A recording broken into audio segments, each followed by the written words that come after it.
Hello दोस्तों। MS classes में आप सभी का स्वागत है। आइए आज हम मध्य प्रदेश के प्रमुख साहित्यकार एवं उनकी रचनाओं के बारे में विस्तार से चर्चा करेंगे। आधुनिक काल के प्रमुख साहित्यकारों और उनकी रचनाओं में हम वीडियो लेक्चर को आगे बढ़ाते हैं। साहित्यकार भवानी प्रसाद मिश्र जी। जीवन परिचय। भवानी प्रसाद मिश्र गांधीवादी विचारों से प्रेरित व्यक्ति थे। इनका जन्म होशंगाबाद के टिमरनी गांव में 1913 में हुआ था। इनकी मृत्यु 1985 ईस्वी में हुई। इनकी प्रमुख रचनाएं हैं गीत फरोश, चकित है दुख, अंधेरी कविताएं, बुनी हुई रस्सी, खुशबू के शिलालेख, अनाम तुम आते हो, गांधी पंचसती, पाँव एवं पंख, कमल के फूल, व्यक्तिगत परिवर्तन के लिए आदि इनकी प्रमुख रचनाएं हैं। आइए अब हम आगे देखते हैं इनका भाव पक्ष। सहजता सरलता से भावों की मार्मिक अभिव्यक्ति मिश्र जी ने काव्य में मिलती है। व्यक्ति, समाज और देश प्रेम उनके काव्य का मूलाधार रहे हैं और इन्हीं की सच्ची भावनाएं उन्होंने अपने काव्य में अभिव्यक्त की हैं। प्रकृति की मनमोहक छटा का भी उन्होंने साहित्य में स्थान दिया है। गांधीवादी दर्शन से भाव पक्ष अत्यंत समृद्ध बन पड़ा है। आइए अब इनका कला पक्ष देखते हैं। उनकी भाषा न एकदम साहित्यिक न सामान्य बोलचाल की, उनमें सादगी, आकस्मिकता और प्रसन्नता का संगम है। उन्होंने यह सिद्ध कर दिया है कि बोलचाल की भाषा भी साहित्य की भाषा हो सकती है। सीधी, सरल किंतु प्रभावपूर्ण भाषा, अनुप्रास का सुंदर प्रयोग और सकारात्मक उनकी कला पक्ष की समृद्धता को व्यक्त करता है। अगले साहित्यकार हैं आपके हरिशंकर परसाई जी। इनका जीवन परिचय देखते हैं।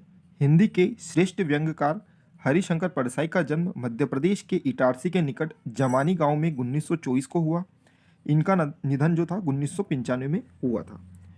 इनकी प्रमुख रचनाओं में देखते हैं। इनके प्रमुख निबंध संग्रह थे तब की बात और थी, भूत के पांव पीछे, बेईमान की परत, पगडंडियों का जमाना, सदाचार का ताबीज, शिकायत मुझे भी है। कहानी संग्रह देखते हैं। हंसते हैं रोते हैं, जैसे उनके दिन फिरे। प्रमुख उपन्यास के बारे में देखें तो रानी नागफनी की कहानी, तट की खोज आदि इनके उपन्यास थे। व्यंग निबंध संग्रह देखें तो वैष्णव की फिसलन, तिरछी रेखाएं, ठिठुरता, गणतंत्र, विकलांग श्रद्धा का दौर आदि इनकी प्रमुख रचनाएं थी। आइए परसाई जी का भाव पक्ष हम देखें तो भाषा पक्ष देखते हैं हम। परसाई जी की भाषा सरल सुबोध होते हुए भी तीखे प्रहार करने में सक्षम है। आपकी भाषा में फक्कड़पन और जिंदादिली का पूट सर्वत्र दिखाई देता है। आपने तत्सम, तद्भव, विदेशी तथा देशज सभी प्रकार के शब्दों का प्रयोग किया है। आप लक्षणा एवं व्यंजना के सहारे मूल भाषा को संप्रेषित करने की कला में पारंगत हैं। इनकी शैली की बात करते हैं तो पहली शैली आती है इनकी व्यंग्यात्मक शैली। परसाई जी की व्यंग रचनाओं में इस शैली की प्रधानता है। जीवन की विविध प्रकार की विसंगतियों पर प्रहार करने में यह शैली सफल रही है। सामाजिक पाखंडों, रूढ़ियों, कुरीतियों, राजनीतिक छल प्रपंचों आदि पर आपके द्वारा प्रभावी व्यंग लिखे गए हैं। इनकी वर्णात्मक शैली के बारे में देखते हैं। किसी वस्तु, व्यक्ति या घटना को प्रस्तुत करने में परसाई जी इस शैली का प्रयोग किया है। इसकी मिश्रित शब्दावली युक्त भाषा में वाक्य प्राय छोटे ही प्रयोग किए गए हैं। सूत्र शैली देखते हैं। हरिशंकर परसाई ने सूत्रात्मक कथनों के द्वारा कथ्य को रोचक बनाया है। आवश्यकतानुसार ये युक्तियां तीखी अथवा उपदेशात्मक प्रकार की होती। अगले साहित्यकार आते हैं आपके शरद जोशी जी। जीवन परिचय देखते हैं। इनका जन्म 23 मई 1931 को मध्य प्रदेश के उज्जैन में हुआ था।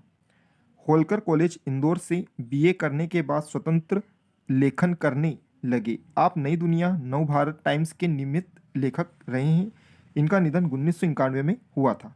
इनकी प्रमुख रचनाएं देखें तो परिक्रमा, किसी बहाने, जीप पर सवार इल्लियाँ, तिलिस्म, राह किनारे बैठा, दूसरी सतह इन दिनों इनके व्यंग संग्रह है। अंधों का हाथी, एक था गधा, गधा हाथी इनके नाटक हैं। शरद जोशी जी की भाषा शैली अगर हम देखें तो जोशी जी की भाषा में हिंदी के तत्सम और देशज शब्द हैं। इसके साथ ही अंग्रेजी के प्रचलित शब्दों की पेट है। इस तरह आपकी भाषा में बहुविध शब्दों का प्रयोग देखने को मिलता है। आपकी शैली मुख्य रूप से व्यंग्यात्मक है। वह सीधी और सरल होते हुए मर्मस्पर्शी है। उसमें भावों को प्रकट करने की बड़ी क्षमता और योग्यता है।